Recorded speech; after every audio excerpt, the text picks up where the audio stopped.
Hey everyone, this is Stuart, Victor Echo 9, Charlie Foxtrot, and welcome back to our POTA Performers series on my YouTube channel. This is the series where I interview people that I know around from the POTA community to bring insights, technology changes, whatever we want to talk about. There's no real script to this channel. We just go with the flow. And today, I have one of the most recognized voices in POTA to join us today. Everybody knows Victor Echo 3, Papa Tango Alpha. So Steven joins us from my home province of Ontario. Welcome, Steven. Welcome to the show. And I know where the PTA comes from because I looked at your QRZ page. I always thought it was POTA, but it was something else. Anyway, welcome, Steven. Welcome to the show. Why don't you let the world know who you are and put the face to the call sign? I originally was VE1ABC back in 1967, grade 10. I got my license. So I'm now, 59 years a ham. And I've been doing POTA for about 4 years now, and I just love it. So are you originally in Nova Scotia, New Brunswick? Because you're probably before the split, right, to V1, V9s? Yeah, New Brunswick. And grade 10 high school, got my ticket, got my advance in grade 11. What part of New Brunswick? St. John, New Brunswick. Okay, so the same area as Dave VE3PTA I interviewed not too long ago. I'm 250 kilometers away from St. John, on the other side, closer to Bucktouche. So if you know where Bucktouche is, then got an idea where I am at. So Steven, I always thought VE3PTA was for VE3 POTA, but it has another meaning. What is the meaning behind VE3PTA? Part-time amateur. And of course, and if they don't get that, I give them Harper Valley, and they break out laughing. So PTA, so you're kind of before where you're just like doing ham radio before we got into this world of retirement that we both love. Yeah. We're doing part amateur radio, just kind of part-time as you fit it into your schedule. Well, I retired from ham radio back in the late 80s. I had VE3PTA, and I forgot to pay for it one year. Back then, we had to pay for it. And when I retired, I went back and looked, and it was still available. So I scooped it back up, found out about POTA, and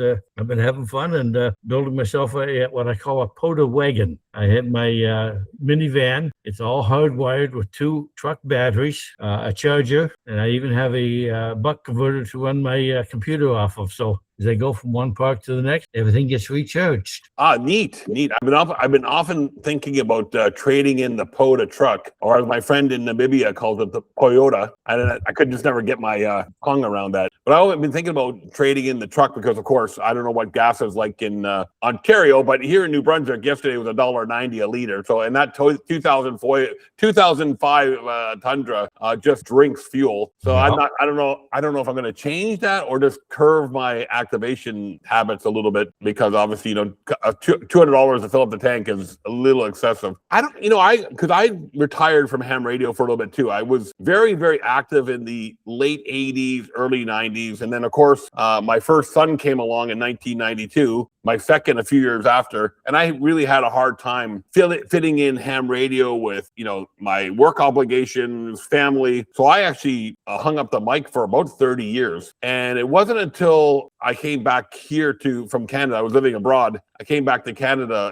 3 years ago. Missy, my wife, says, what are you going to do with yourself when you go into retirement? I says, I have no idea. I'm not a handy guy. My father was a carpenter. One of my sons is an airplane mechanic. The other was an automotive mechanic. And, I didn't get that gene. I was an IT guy for 30 years. And so I can't see myself fiddling around with computers in my retirement, because that's why I retired, to get away from that. So she said, well, what else have you done? I said, well, I had this ham radio thing 30 years ago. I says, why don't you dust that off? So I called. I said, look, I had VE6 SRC back then. And I said, she said, is it still available? I says, well, you still have it. It's still yours. She said, well, I haven't paid for it. So you don't have to pay for it. I said, okay, when did that change? And I said, okay, well, I have my, I had my basic with 5 words a minute Morse code back then. So no, you got full HF privilege. I go, wow, I got full HF privileges now too. Yeah, you're just automatically a basic with honors with Morse code credentials. So I don't have to do my 12 words a minute Morse code. Or was it 15? 15 we had to do, right? For events. Yeah, I said, I don't have to do that anymore. I said, nope, you don't have to do that. Said, but you can't keep the VE6. I said, that's fine. that emotionally attached to it. So I took VE9 SRC when I first got back on the air, and then I was attending the advanced class with RAC, and one of the guys said, if you have in Ontario, you have to wait 5 years to get a 2x2 call. But some other provinces, it's, right, you could get it. Well, I've been a ham for 30 years, so it doesn't matter anyways. I applied for a 2-letter call, and I got VE9 CF out of the pool that was available that fit what I wanted. Basically going back to my Army days, Steven. So kind of the same thing, there's a meaning behind the letters, right? One of the first POTA people I ran into was you.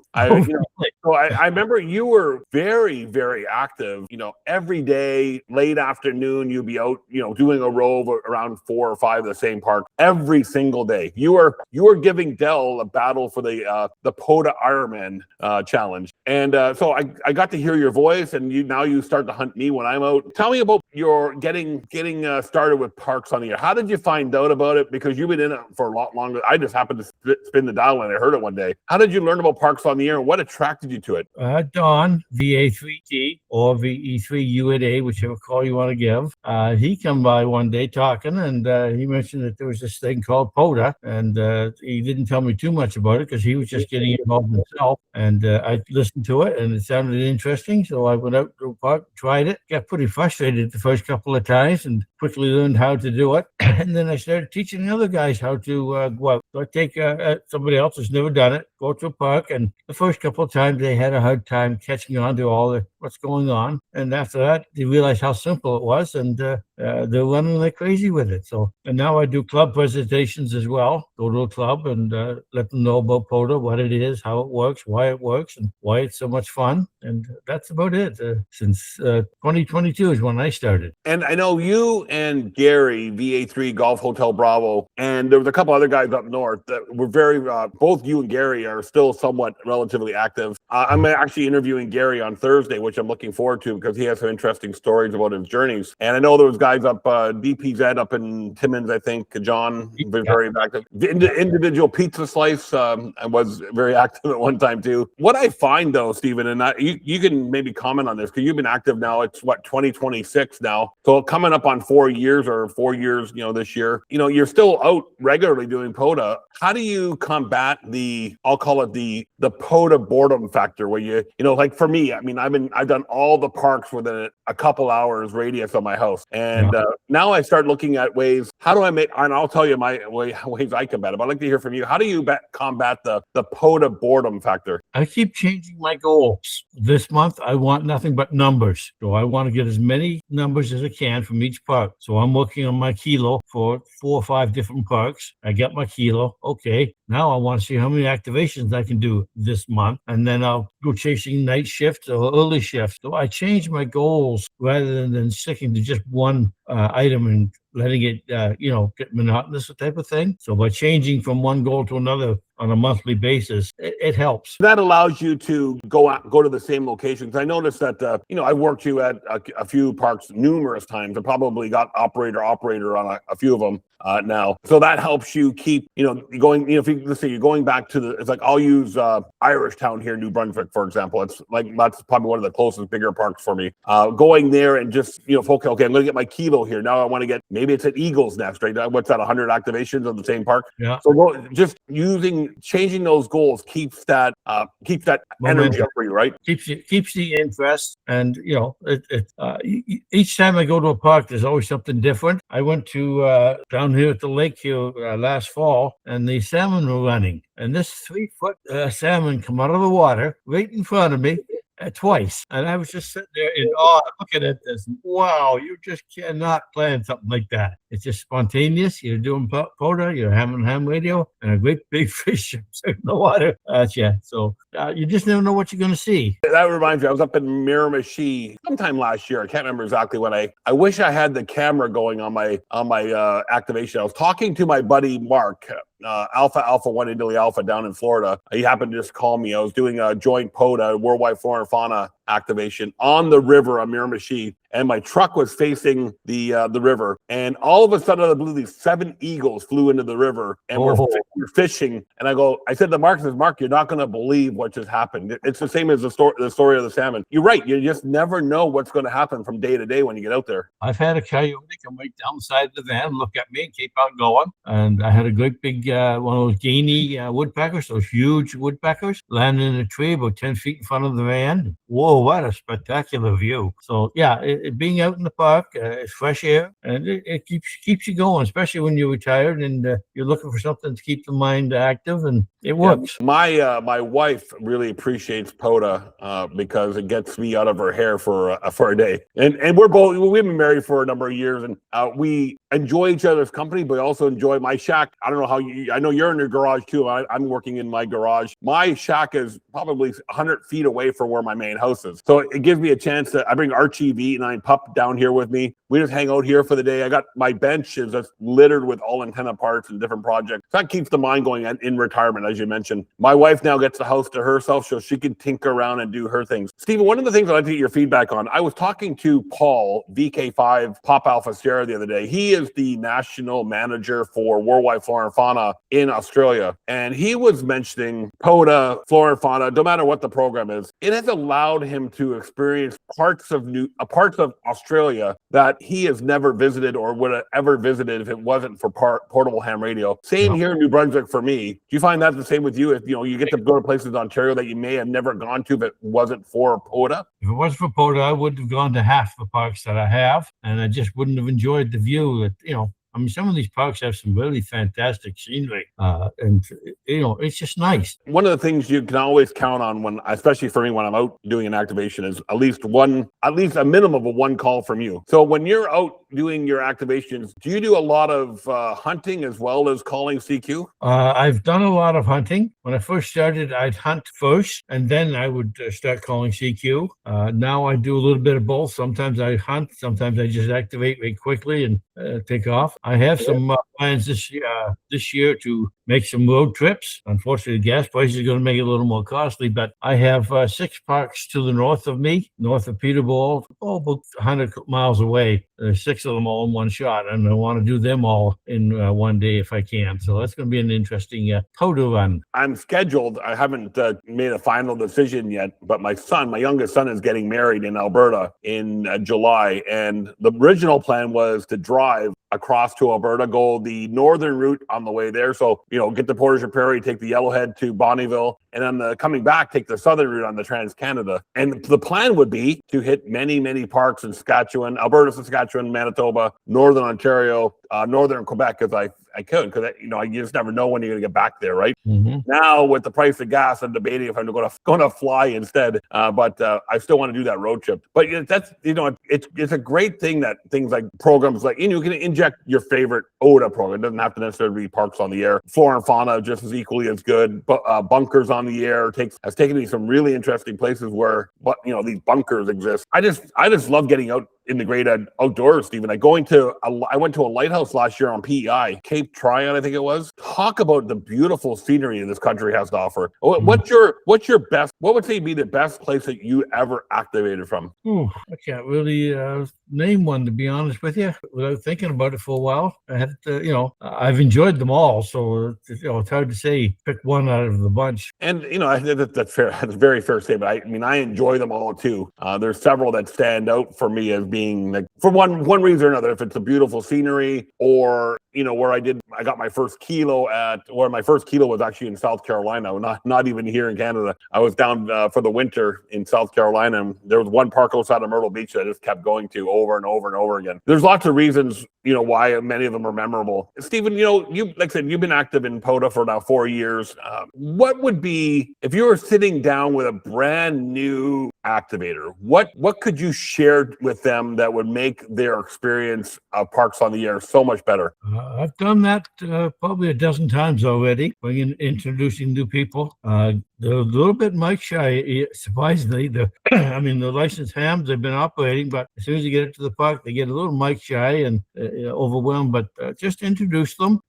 Here's my friend, Roger down in Carolina. I talked to him a lot, the Keg Man, and once you break the ice with them, they're off and running like crazy, and they love it. So you just have to be patient with them and take it slow. Don't go too fast. Too much at one time is overwhelming for anybody. And yeah, it's not like throwing them into the deep end of a major contest, for example. Exactly. It's a lot slower and easier. You're not in a rush. I mean, quite often I'll sit and chat for a little while. I like to what I call zingers to people, pass them by, and I usually get a smile. I'll tell them my job is done for the day, and I put a smile on somebody's face. I enjoy doing that, and a lot of guys look forward to it. And how often are you activating now, Steven? I to be honest, I haven't really seen the VE3PTA on the cluster much the last few days. So I think you sometimes go in spurts. You'll be very, very busy and take a few days or maybe a week or so off. And then I know the last time I asked, "Hey, Steven, everything okay?"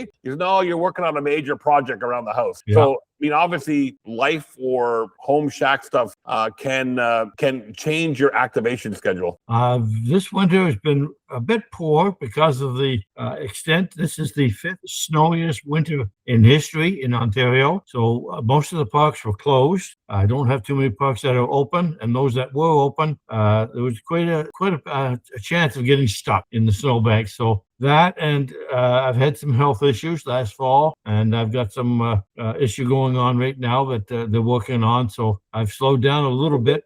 I keep watching the band conditions, and the band conditions have just been horrible up here. If I can hear 2 people out of the whole cluster from at home, I'm surprised. So no use me going out and activating if I'm not going to get my 10 or more that I need. It's funny how propagation works, isn't it? I was just thinking about the same thing the other day. We just finished the Polish DX contest this weekend, and normally I would do really, really well. Poland usually bangs in here, and the conditions were just brutal. But even with parks on the air and things like that, I hear stations down south giving glowing signal reports to overseas stations or whatever, and I'm saying I can't even hear these guys. Mm-hmm. So I think our northern latitudes definitely have something to do with it. And I concur on the weather. The weather, I had one nice day. I think you may have worked me from there. One nice day back in in March. It was 19 degrees in March, mid-March. And I took the POTA Performer antennas out, and I was doing some testing with it. And that's kind of what I'll get into next, but from how I keep my interest up. But I was out doing some testing with 2 POTA Performers in a director rating element configuration. And I said, it's 19 degrees. I'm out here with a t-shirt in March. This is not right. Yeah. And of course, right after the next day, freezing rain, snow, ice. And then we've had nothing but one after another. Yesterday, the last one left, and the weather forecast looks great for the next week. It's going to get, believe it or not, it's going to get into the teens next week. We're so excited about that. I still have about 6 inches of snow in the yard. All the snow was gone 2 weeks ago. Now it's all back. But we had, I think we had a base of 25 to 30 centimeters here this winter. So we had a pretty nasty winter too. We have family up north of Toronto, and in that snow belt there, Barrie area. Ooh.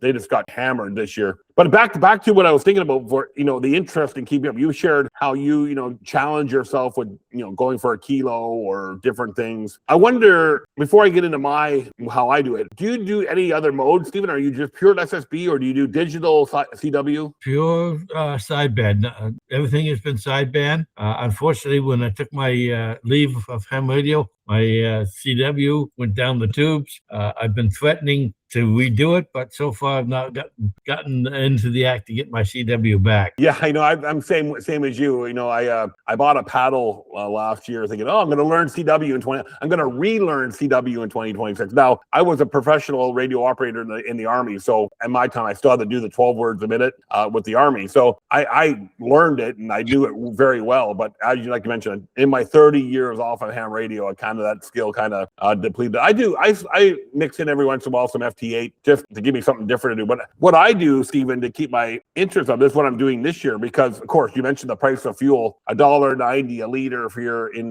New Brunswick for regular gas, $2.60 almost for diesel. And why don't you convert that over to gallons for our American friends? That's almost $8 a gallon Canadian. If you do the exchange rate, it's probably closer to $6.50 a gallon. You're running a Tundra. It's not a fuel efficient vehicle, is it? No, not at all. So what I've elected to do this year, Steven, is there's a local park just on the Bucktouche Bay, 10 minutes from my house that I go to a lot. In New Brunswick, we actually have these big geological areas, like kind of like the Niagara Escarpment biosphere. Similar to that, we have the Fundy biosphere and a few others like that nearby. So I have the luxury of going to my city park or my town park. I'm inside of a bigger POTA area, so I have some options there. The city park, the park in Bucktouche on the bay, that has become my de facto antenna testing park. It's nice and open. Nobody ever goes there. It's like a roadside turn-off park. Very few people go there. So what I'm going to do this year is you'll see me at Charlie Alpha 6472 or Charlie Alpha 6503. It's 2 numbers for that one. I'll go there and I will set up, 3 POTA Performer antennas and a director, reflector, rating element, and I'll sit there for the day, or I'll bring the hex beam out, the portable hex beam I have, and I'll test different, or I'll do something from Salty Walt's antenna book, and I'll do that for the day. That's going to be my POTA excitement for this year, is trying different antennas.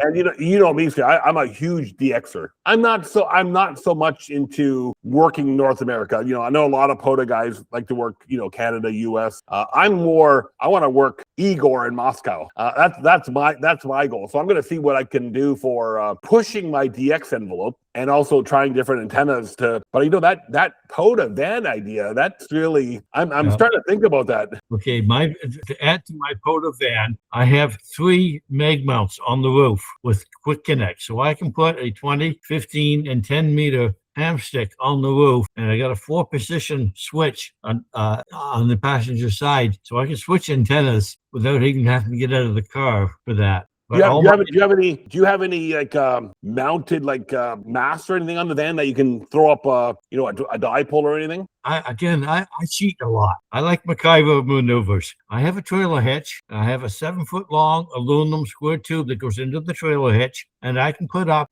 my mast at 15 feet, and I can have a trapped dipole on that mast. So it's stuck out the back of the van on the hitch type of thing. So that looks interesting. A lot of people look at this. That's a one whack of an antenna. There was a guy, I don't know if you saw it on I don't belong to the POTA Facebook group, but I remember seeing it somewhere. I think it was before I took myself out of the POTA Facebook group. There's just too much noise there, and I like to keep my social media pretty quiet. YouTube is the only place I actually do socials that the public can really see what I'm doing. Facebook and all that stuff is kind of private. Yeah. But I saw this guy. He had a trailer and a fold over 48-foot telescopic tower. I almost bought one. It was at the Hamfest for $1,800. Trailer and tower, and crank up tower, and then folds down inside the trailer. Yeah, that's some pretty serious POTA. Yeah, that's pretty serious. Yeah, that's what I would be. I'm hoping this summer, if the weather's good, which I hope it will be this summer. It's not too dry like it was last year. Missy, my wife, is not going camping. She's refused to go camping this year. She doesn't like it. That's fair enough. So I love it though. So I have this huge 10 by 10 blow up tent with a full blow up queen size bed, in it. Okay. And that's my camping, right? But I'm thinking about going to these provincial parks, and Nova Scotia's got a really good deal. And Nova Scotia is only a few minutes down the road, about an hour maybe at the most. And there's some really nice provincial parks inside of Nova Scotia. And it's actually cheaper in Nova Scotia than it is in New Brunswick, because I get a military discount in Nova Scotia where I don't get one in New Brunswick. But I can go to New Brunswick provincial parks for a day pass for free. So that's a good thing, I guess. In Ontario, you can buy a pass for April 1st through November the 31st for $75 and let you into all the provincial parks on a day pass as many times as you want. And in Ontario, I learned from my last trip last year, if you're a military member or a veteran, you can go in Monday to Thursday on a day pass for free. Not on the weekend, but on a Monday to Thursday, which is fine for me, because I prefer, if I'm going to go to a provincial park to do parks on the air, I'm not going to go on the weekend, especially in Ontario, because all those parks north of Toronto, that's when the Toronto people go up there. Yeah, and it's jammed, and quite often they will turn people away because they're over populated. Yeah. I just say I grew up in in Niagara, I call it, it's now part of the greater Toronto area. Niagara is actually part of the greater Toronto area almost, right? It's on the border. The whole province is part of greater Toronto now almost. Yeah, but I find that, I just try to avoid the Toronto crowd on the weekends when I'm in Ontario. There's so many great places to go in Muskoka. I don't know if you ever ventured up that way, but there's a really good park. I love going there, close to my in-laws, Hardy Lake Provincial Park. It's It's not one of those provincial parks where you have camping and all. It's just basically a roadside turnoff, which Nova Scotia has the same type of park. New Brunswick doesn't have them, but it's a roadside turnoff, but it's a provincial park. That's got to be my favorite place to activate in all of Ontario is Hardy Lake Provincial Park. So if you get a chance to go up to Muskokas, look it up. It's easy to get into. Your van would work perfectly there. What about logging? What do you use for logging? So I started. So that's an interesting question. My first activation, I didn't know anything. Right? I said I'm going to go out and do park. I'm skilled enough that I can figure this out as I go. I went out and I had a spreadsheet, a Google spreadsheet, and I logged all my stuff. And then I got home that night and I said, okay, how am I going to put this into an ADIF file? And I struggled. I found a tool. I converted it. I actually got it. I finally got it uploaded, but it was a lot of work. It's got to be easier than this. And then somebody told me about hammers, and so I rode the hammers bike for a little while, and was down at the Halifax flea market a couple years back now, coming up in a couple years back, and I ran into VE1 RPX and VE1 SK, and Steve showed me this cool new ham radio software on his phone, and that was Ham 2K Polo. So I've been using Ham 2K Polo exclusively since. What I like about Ham 2K Polo, and as you know, Steven, I do multiple OTA programs. I'll do POTA with Wildlife Flora and Fauna, with bunkers, with lighthouses, lakes and lagoons on the air. Polo gives me the opportunity to do all those programs from one application. Well, I use Hammers Pro, and I originally started doing it on paper. And of course, you go out and you do parks all day. Now I got to spend 2 to 3 hours to key it all into the computer. So I got mad and started learning how to use Hammers Pro. And one of the first things I found out is on the notebook, turn that pad off because your hands are too close to it. So I end up getting one of these stylus sticks and go punching it in that way. And that works really good because now I don't rub my hand on the wrong buttons and the wrong keys and stuff. Fat thumb syndrome and the rest of it. It's good, except when the sun is shining. It's a little hard to see the screen. Yeah, I found that too. I use I have a MacBook Air that I take out with me, and in a 25 to 30 year IT career, I've accumulated some computers. One of the things I've learned, a pro tip from a guy who's been in the industry, I never buy computers new. Just like I don't buy ham radio equipment new. So I just bought my second FTDX10 off a guy in just north of in Aurelia, I think it was the other day. So I have a backup FTDX10 now. But all my computers I buy refurbished. And the one I'm talking to you on, I've had for 10 years, and it runs the latest Mac OS, no problem. And it just works. So I just learned that sometimes you don't need to buy new and ham radio gear. And I did a video on this the other day, what to look out for. But I don't buy ham radio gear new now. It just I got a deal. I got a lead on a Meritron S500 mobile amplifier that puts out 500 watts PEP. And the guy hasn't used it for 25 years, and he wants me to make an offer on it. So I don't know what I'm going to offer him for it. But I get a kick out of some of these guys. There's Keith over there in New Hampshire. He's running 600 watts out of his mobile. And there's a guy in, I think it's South Carolina, Charlie Alpha Kilo, 1,200 watts out of his Silverado. Keith, is that Alpha Charlie 1 Radio Hotel? Might be. I thought it was CAE, but it could be. Could have been another Keith. I interviewed Keith, Alpha Charlie 1 Radio Hotel, who's on every morning on 40 meters. Oh, yeah. He's running 600 watts. Yeah. Wow. He never told me. I run 250 watts. I run 50. Yeah. That's all I do. It's like the logging software, I tell people, you do you. If you want to run QRP, fantastic. Not my thing, right? If you want to work 40 meters during the day because you want to talk to the guy in the next county over, fantastic. I want to be on 10, again, talking to Igor in Moscow, right? You were saying that you like the DX, but no, I just run 50 to 60 watts max, and that gets me all the contacts I want, and I get some pretty good pile up. That's the fun part, trying to work a pile up, pulling call signs out. And this is where my call sign pops up is I've had guys say, I know, Steven, you're in there. Can't remember your call, but I know you're in there. You mentioned pilot. What can you share about managing pilot? Because that can be overwhelming for a new POTA activator. Depending, if you're logging on the computer, doing one at a time is all I've been able to manage. When I did it on paper, I can record up to 5 or 6 different partial call signs and work them. And I noticed that a lot of people do that. They'll take and record, get partials, and you just wait your turn. Some of them will actually tell you what they got, and then others don't. But yeah, I've done both ways, one at a time, or do pick out as many as I can. It works both ways, so it's fun. I know Ham 2K Polo does have a way, and I haven't looked at it. I have to learn it because I told Sebastian I was going to do a video, a how-to video on it. That you can do that. You can take a list, like say Tango Alpha, Whiskey Zero, Boston, Germany, and you can type them in the Ham 2K Polo, and you can go back and fill them in as you go. So it does that partial call list as well. But yeah, pileups can be very, very overwhelming. I notice again, every activator has their own style. I'm a run and gun guy, right? You know that for me, right? I'm just 5.9 next, right? Keep going. You're kind of in the middle. So you're a little bit in the middle of that style with a rag chew guy. So I know when Steven calls, I'll say, okay, hey, hi Steven, how you doing? Everything good? I won't do the 5.9 next type thing unless I'm in a real big, I told Kevin, Whiskey Zero Kilo Echo Germany, the keg man, one of my goals for this year, if I can pull it off, is do a kilo in a day. Kilo in a day. Yeah, I came close once last year. I did a park in late October, mid to late October in Nova Scotia. It was a beautiful day. It was like 20 degrees. I got out there nice and early. I just said, I'm just going to run all day. And I think, and the band conditions were pristine. It was that perfect day, right? And I logged 750 contacts in one day. And I said, if I would have went for another hour or two, I would have got a kilo in a day. But it was starting, you know how October in the Maritimes gets, like same as Ontario. It was about 4 o'clock. I had about an hour or so of sunlight left, and it's starting to get really cold. And I wanted to pack up and get home in time. So I aborted I never had the goal of doing the kilo, but that's my goal for this year. I'm going to go out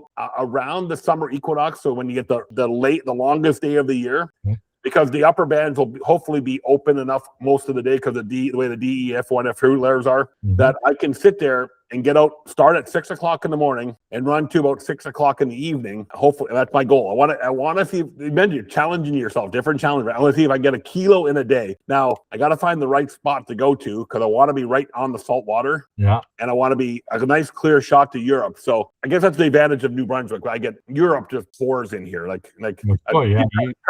the tap on and they just come in, right? Everybody has their advantage, different location advantage. I get a kick out of Dell there in Baltimore, Maryland. He gets 7 parks in one activation.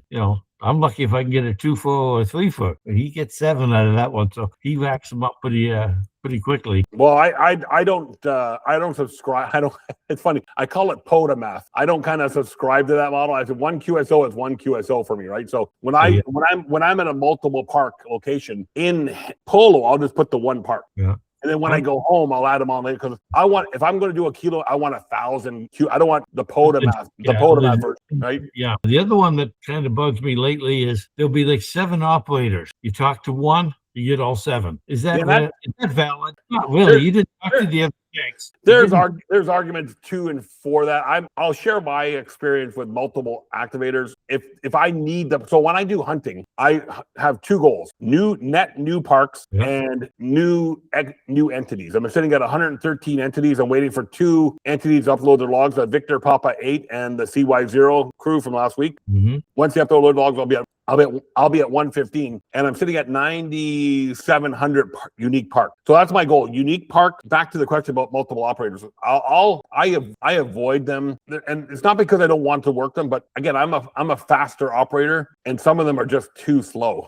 So I'm opposite to what you mentioned. If I hear a multiple and I need that park, I did this yesterday, the day before. I think there was 4 operators at a park in Nevada. Mm-hmm. I said all 4 off 5 and 9, right? Yeah. And again, I don't care how they log it. I just need one person to log it for me. I don't, it's the park, yeah, because that's my goal. I mean, everybody, and that's the nice thing about POTA. Everybody has their own goals, right? So some people go after operator. Some people want kilos. Some people are like me, net new parks. There's a lot of guys hunting net new parks now. I mean, you can hear when a new park comes on, Foxtrot 5 Papa Yankee India, IK4ID Fox, Sugar Mike 3 November, all these, Whiskey 9 Alpha Victor, all these same guys, right? I can do it when Peter, our mapping rep, puts a new park on POTA for us, and I go out there, I can count on every one of them guys calling me because it's a net new park. Right. They're looking for the new parks. Yeah, I'm always looking for new parks. I'm up to 6,900 now. So not doing as well as you, but I'm getting there. And that was a goal. I said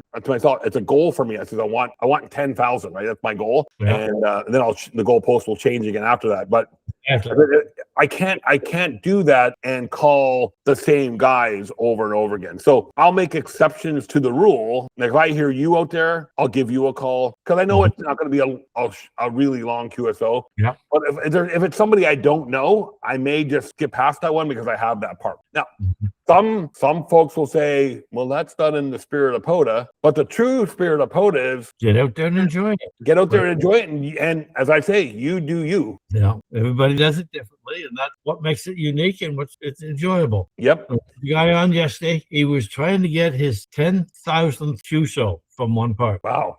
He was only about 100 away from getting 10,000, and he was.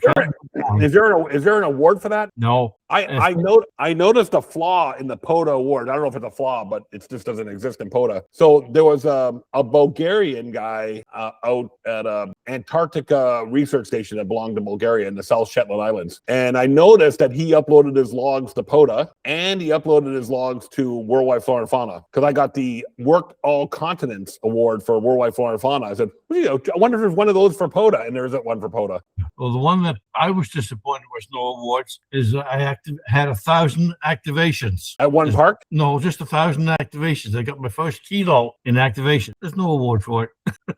They got disappointed. I know they're doing a lot of changes behind the scenes on the IT part. One of the things from the awards perspective is I got my first kilo at US 3903. It's in Myrtle Beach, just outside of Myrtle Beach. And every subsequent kilo I get has that same date on the award of when I got it. So little things like that, they gotta modify because it should be the date that you actually got that kilo at that park. There's some really good stuff coming down the pipe now. I've been using the new POTA map. I spoke to them about 3 years ago and made some suggestions, and those suggestions are in these new POTA app maps that are coming out, and they give you a lot of information that you don't have right now by looking at the new map. That'll be because I know there's a lot of third-party guys out there making different apps now too. Yeah, but this is for POTA itself. It's the new maps that they've announced coming. They announced it in February that the new maps are coming, and I've been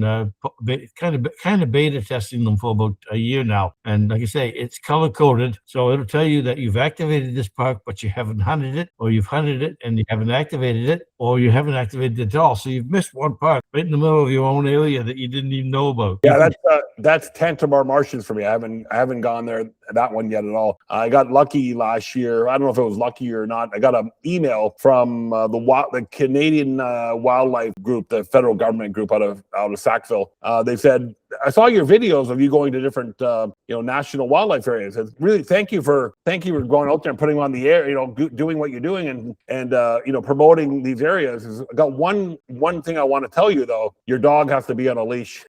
I said, okay, well I can fix that problem, not a problem. But they offered to take me around and give me a tour of all these. And it's one of the things as an activator that I really try to do is get to know the local authorities or who runs the place, right? Yeah. So when I'm getting this relationship with this guy out at Sackville, he gave me a heads up that Eel Haute in Nova Scotia, which is an island in the Bay of Fundy, was going to become a new wildlife area. And the only stipulation is it's open to the public, but you need to get permission to go there. Technically, you can go. So it is open to the public. It's not one of these ones that are closed off. I know there's a few in Ontario that are closed. You just can't go there.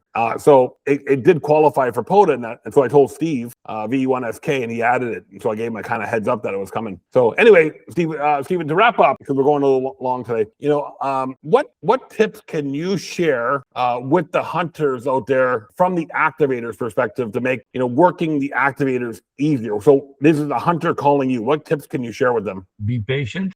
Everybody steps on everybody.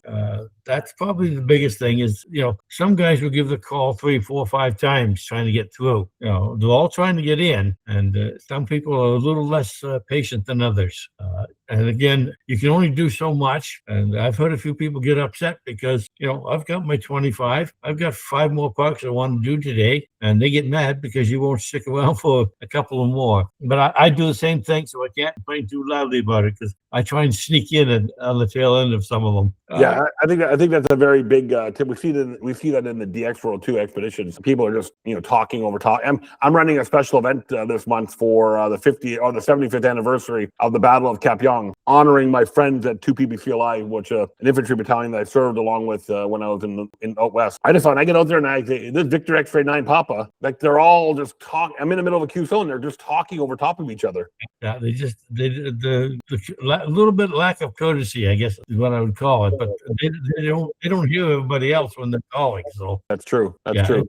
Anyway, Steven, hey, thanks for taking some time out of your morning and come and talk to me. I really appreciate your friendship and being out there on the air and working me when I'm out. And I'm sure I look forward to hearing you on the air soon again. And when the weather gets better, yeah, I'm really looking forward to picnic table season. Yeah. Before the mosquitoes get too bad. Yeah, some of the mosquitoes down there, they can pick you up and carry you away. You got to be careful. Exactly. I have a little mosquito tent.